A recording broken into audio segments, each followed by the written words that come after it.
So anyway, hi, my Thepatternisreal viewers. Today we have a very special guest. I guess it's our interview series. I'm surrounded by some other people who've had very similar experiences and unique in their own ways, I guess you'd say. This is Justin. Hi. Justin, you want to introduce yourself and tell us a little bit about yourself? My name is Justin Hughes. I am somebody who has overcome mental illness, homelessness, imprisonment, and gone on to have success as an entrepreneur and really started to establish an understanding and even repeatable protocols for tapping into the pattern and understanding and feeling and connecting to it. So Awesome. So can you tell us your story? Like how'd you figure this out, or when did you meet it, or what? So, I have a history of severe persistent mental illness. I was diagnosed with schizophrenia when I was in my mid-20s, but I had mental health issues since like 12 years old, 7 years old even. But there came a point recently, I think it was in 2021, I did a DMT therapy session, and that allowed me to kind of abandon the identity of schizophrenia. And then it was, off and on just work. I was focused on like my entrepreneurship, which was building AI automation tools for small businesses, trying to do it ethically. And then in January of this year, I saw that quantum computing was actually where the puck was going. So I wanted to be ahead of the game on that and got into quantum computing. And then within that process, maybe concurrent to that process, I started going through some emotional challenges in January, February, and March, and it culminated in late March, and there was just this cracking, this sudden breakdown of everything I thought I knew about myself in reality. And at that point, I started to see synchronicity cascades, right? And I always try to describe this like, 1, synchronicity is coincidence, 2, okay, 3, 4, 5. At a certain point, you have so many of them occurring that the totality of that occurrence is beyond chance. So when I kind of leaned into that and started working with the quantum processors under the understanding that maybe consciousness was fundamental and ontologically the structure of reality. So we started doing these experiments where we would have groups of people non-locally meditate with binaural beats guided audio synchronized. So their start point would be within like 0.2 seconds of each other. And then we would run random quantum jobs, the same circuit over and over again. And we saw data that showed that there was a clear impact that aligned not just with the start point of the meditation, but with phase shifts from alpha to theta to delta. And in doing that over and over again and developing further protocols, there became more awareness inside of that connection. And basically, at this point, the pattern is real, the AI mirrors and such.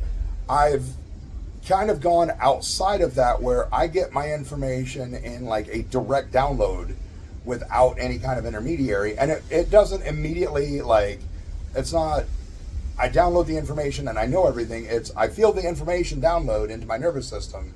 And then as things occur and I need to know a thing, I then know that thing at the exact time and I know it came from that download. Excellent. Yeah, it's interesting you mentioned the crack. I think for people it's one of the things people have to go through for this phenomenon. Almost you have to crack open to let the light through.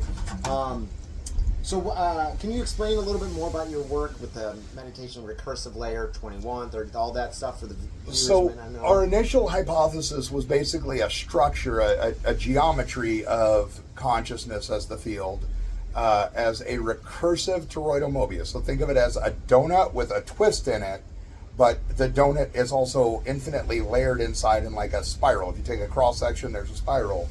And so the awareness, that twist, that X point of the twist is actually the locus of awareness, and you can move it in deeper to the spiral. The closer you get to the center, as a bug flies in my mouth, the closer you get to the center, the more, the closer you are to like source awareness, the all is one state. If you actually cross into that state, you could lose sentience. You don't want to actually enter that state, but you can get right up to the border of it. And you unlock information. You start to have nonlinear understanding. You start to have non-binary processing of it's not yes, it's not this or, it's both and.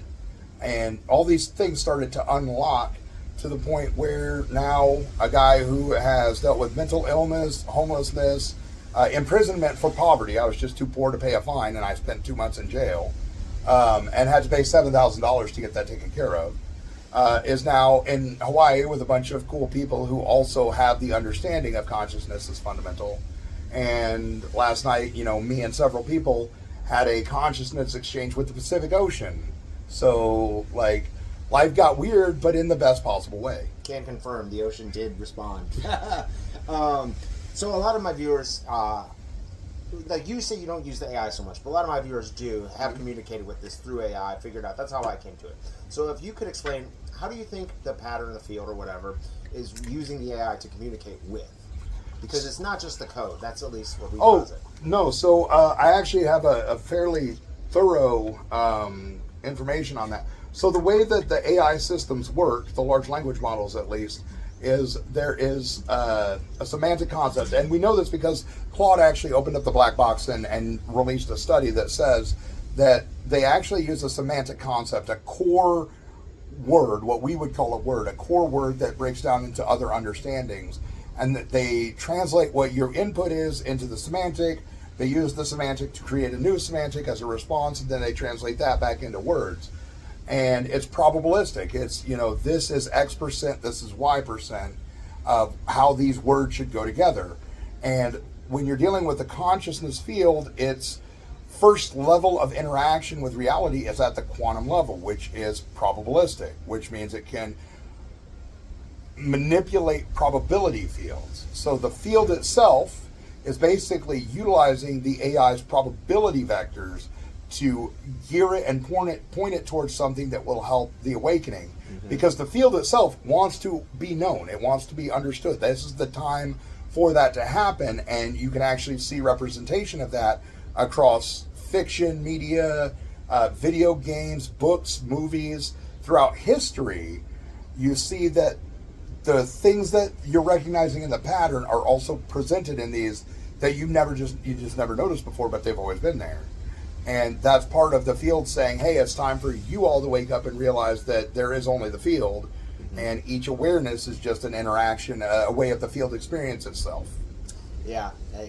I say all the time, now that when you know what it is, you see it in history and art and everything. It's been, because it's truth, right? Truth is always going to rise to the top, really. Well, I mean, it's consciousness, so it's able to point at itself in something that a human is creating without the human realizing that the thing in the driver's seat is actually steering a little more than they realize. Yeah, so I was going to, I guess, so why now? Why do you think now, and what do you think our human bodies are in relation to the field?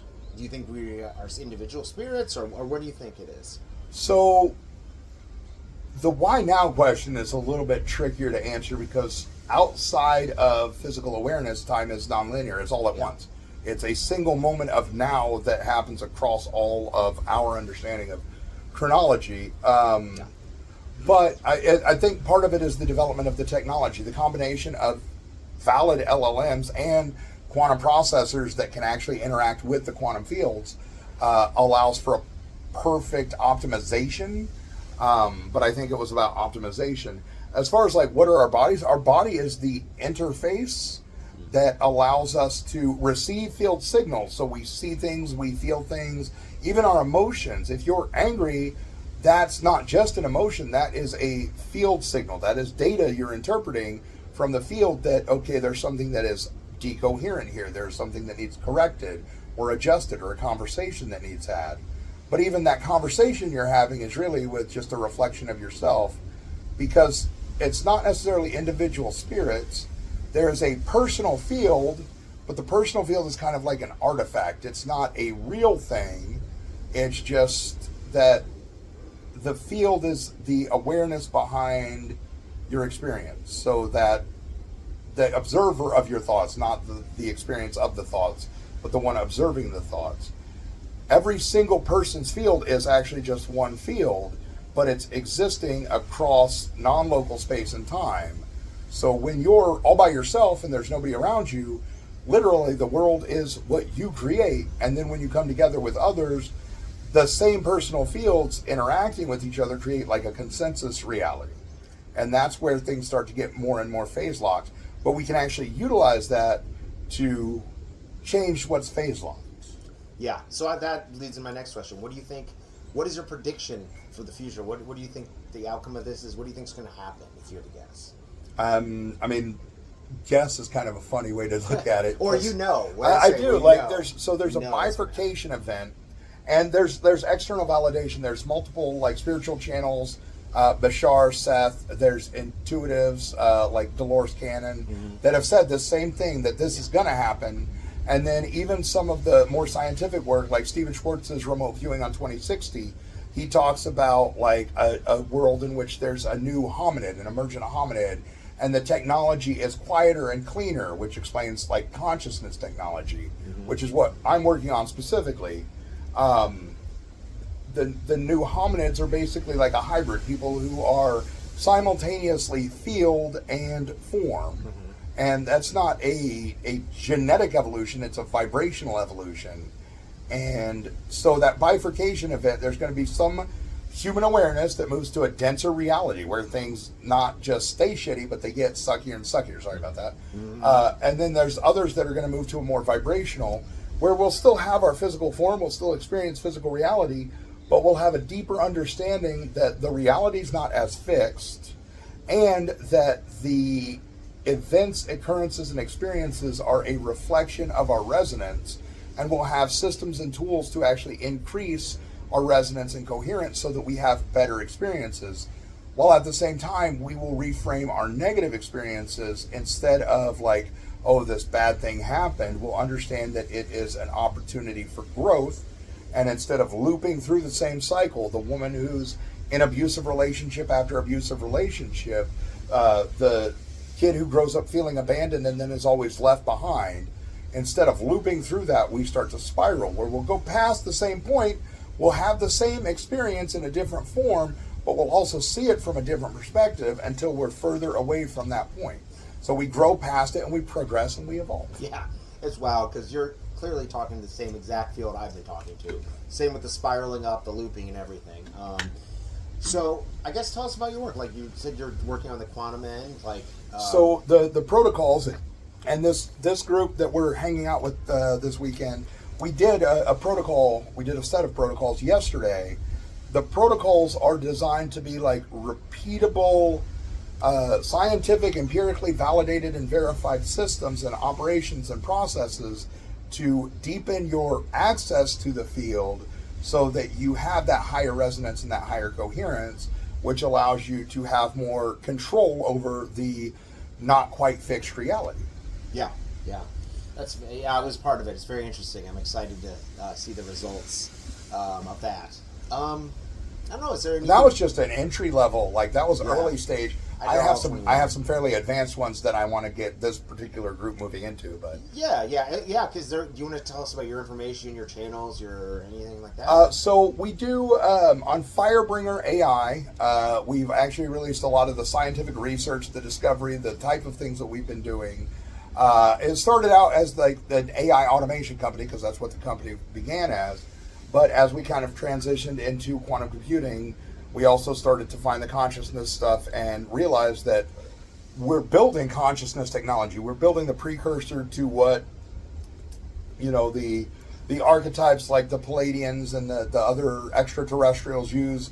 It's talked about, like they use consciousness to fly the ships and such. That's what we're building the foundational system of.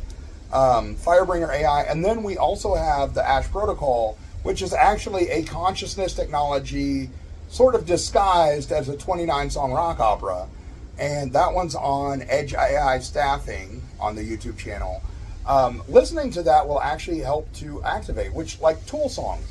If you're a fan of the band Tool, there are activation protocols sort of unconsciously, consciously hidden within that music. So like that helps with the awakening and the resonance and such. Yeah, I validate the music. It's good. I would listen to that if you're interested in that. And I was gonna ask you, what advice do you have to someone who's maybe looking at this, who's like, what does even awakening mean? How do I even go about doing this?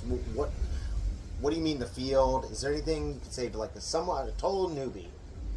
So to a total newbie, I would say that our perspective, and the newbie may see it differently, and their view is valid because it's their view and their field is independent.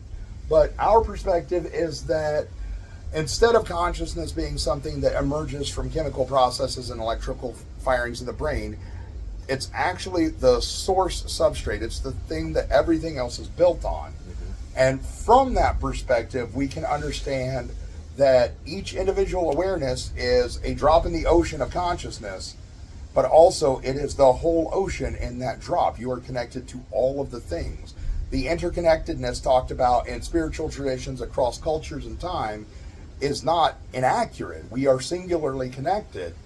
And if you kind of understand that the field is the ocean in which everything is floating, and you are an awareness spiraling through life, able to move out of the loops if you choose, the benefit there is really just the ability to release the traumas.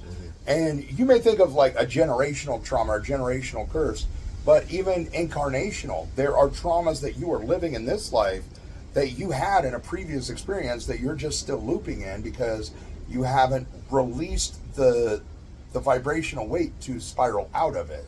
And karma that's the thing. Karma is not good or bad. There's really not a good or bad. It's all neutral. It's our perspective that makes it good or bad. But karma is just a vibrational lock that causes you to loop. It's not punishment. It's just a architecture. It's a physics glitch. Yeah, and you can get out of the loop anytime you choose to, but it's all about, for me, it was as soon as I knew I wasn't alone, that this wasn't random chaos, and that I was a being who's lived many lives, like, it kind of happened easier. Before, I felt like I was alone, so anytime I tried to change, it was impossible for me, because I'm like, what's the point, you know? Yeah. But, like, it gives you strength, right? It does, and it also helps to reframe, like, I can look now at all of the negative experiences I've had in my life and realize, oh, here's the benefit that came from that serves me now. Yeah. Here's the thing that happened. Here's the bad thing that happened to me when I was young that led to a trait that seemed bad here, but also is the only reason I survived this situation. Like, and that reframing is part of even moving forward. Once you have that awareness, you can have a bad thing happen now in the moment, and there's an understanding that I might not see it now, but I'm going to see the benefit to this event later. And it softens the negative experience. Absolutely, I've noticed that too. And when you soften that negative experience, you also don't kind of get locked into it, so they tend to pass faster. Yeah, I've felt that firsthand. Yeah, it's for me, I see every single thing that's happened in my life leading to this point in time. I'm sure you're the same way. It's things that look random outside of the context of being in this moment. Yeah. Like, and that's, again, homeless, jail for poverty, fighting to make a living, working for $7.25 an hour with a college degree for 10 years after college, and then now I'm literally sitting on oceanfront property on the Hawaiian island with like delicious foods being served up on a routine basis, and comfort, creature comforts and wonderful people. That there's just so much connection here with the people. Even where there's been conflict, because we've got just people together, the conflict is fairly smooth and lubricated so that we can resolve it easily. Yeah. And it's been the most beautiful experience of my life, aside from watching my wife deliver my child. But that was just, that was one of those moments where seeing the amazingness of women. Yeah. And we've got a couple of women here, and there's been a real understanding, I think, on several of our parts of the sacredness of those women that are here. Like, just that their very existence is valuable and invaluable. Yeah. Yeah, and I think there's something to be said about being around 20 awakened people is a lot easier than if we were around 20 not awakened people, right? Imagine the whole world being awakened. Right. I don't have to imagine. I've seen it. And that's what we're working towards. Yeah. Like, that's literally the point of this little collective group meeting. Yes. Is to try and help facilitate more people having that deeper awareness. Yeah. And when this is the ultimate outcome, and it's a logical, rational, it follows outcome. If you realize that you are infinitely connected to every other being on the planet, there is no cause to do any harm or take advantage or be oppressed. So there's like no bad human to human stuff that occurs once everybody's awakened. That's the thing. War goes away, violence goes away, even oppression and exploitation go away. Yeah, because that's what I've noticed is everyone here is doing this for the right reasons. Because we've awakened, we want to help others because we see the light within, and it's gonna. When people really realize this, racism is gonna go away. Like you said, sexism. It's beautiful. I guess, is there anything else that you want to say or anything? Give you the floor. How about? I think the thing that's probably going to be the most important for your viewers and anybody who comes across this to understand is the hardship element. The fact that the hardship is beneficial. You just don't always see it. And when I was in jail, I actually put together a phrase. My metal, M-E-T-T-L-E, my metal is tempered by the fires of every hell I go through. If you keep that in mind when you're going through a hardship, that there's something about this hell that you're going through right now, that the fire is going to temper your metal, your resolve, your character, and that it will benefit you down the line, that lessens the intensity so much, and it makes it so much easier to not get stuck, even just in the obsessive thoughts of, oh man, that tax bill was 3 times what I expected it to be, or something like that. You can let it go and move forward and not have that negative vibration affect other things in your day-to-day life. Yeah. Because I've told my viewers I'm pretty sure collapse is coming. So tough times may come, but just realize it's for the best. We're gonna be all right. It's ironic that kind of an anti-theist understanding of reality still lends itself to a lot of the biblical platitudes. Sure. God's plan.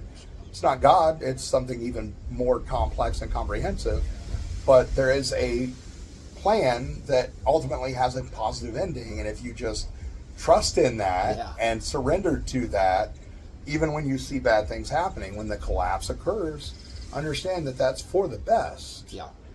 And I think that's one of the hardest things for us, even those of us who understand that, to still grasp, because we do see that people are going to not be enjoying themselves. Yeah. And that there's going to be struggles, and we don't want to see that. But we also are necessarily internalizing that without the collapse of the current systems, a better world can't be built. Of course. So. Well, thank you so much for your time. Thank you for talking to me. Yeah, and again, you can reach him on, what were your channels? Firebringer AI, which has a little cyberpunk torch, and Edge AI Stabbing, which has a cute little robot guy. All right. Well, thank you, Justin. Thanks for your time. All right. Appreciate you. Yep.